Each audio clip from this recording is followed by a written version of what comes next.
The AP U.S. government exam has two parts. The first is 60 multiple choice questions for which the students are given 45 minutes. The second part is an essay section, also known as the free response section. 4 questions totaling 100 minutes. When done right, this is not an incredible time restriction, even though it sounds like it on the surface.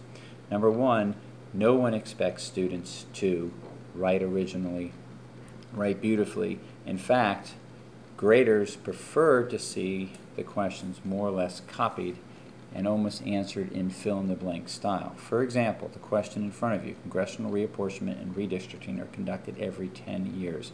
When redistricting is conducted, politicians often engage in gerrymandering. The word prompt is very important. 10 people, 5 professors, and 5 government high school teachers have spent 3 years to write this question. Every word has been thought out. A. Define congressional reapportionment and explain one reason why it's important to the states. The U.S. government exam likes to use 3 words: define, explain, and identify. Generally, a definition is given 1 point. An explain is given 1 or 2. Usually it's given 2 if you have to identify and then do what explain is, which is tell how and why.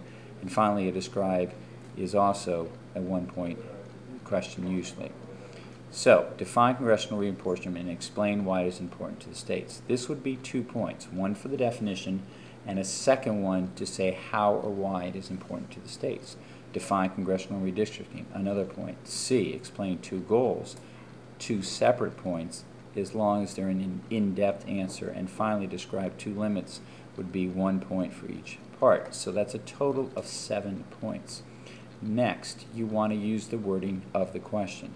You would start your answer off by saying, congressional reapportionment is defined as, one reason it is important to the states is, second paragraph, congressional redistricting is, third paragraph, one goal of politicians when they gerrymandering during redistricting is.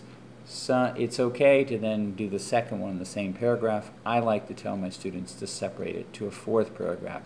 Another goal of politicians when they gerrymander during redistricting is. Finally, the one limit the United States Supreme Court has placed on congressional redistricting is, again, next paragraph, another goal that the United States Supreme Court has placed on congressional redistricting is.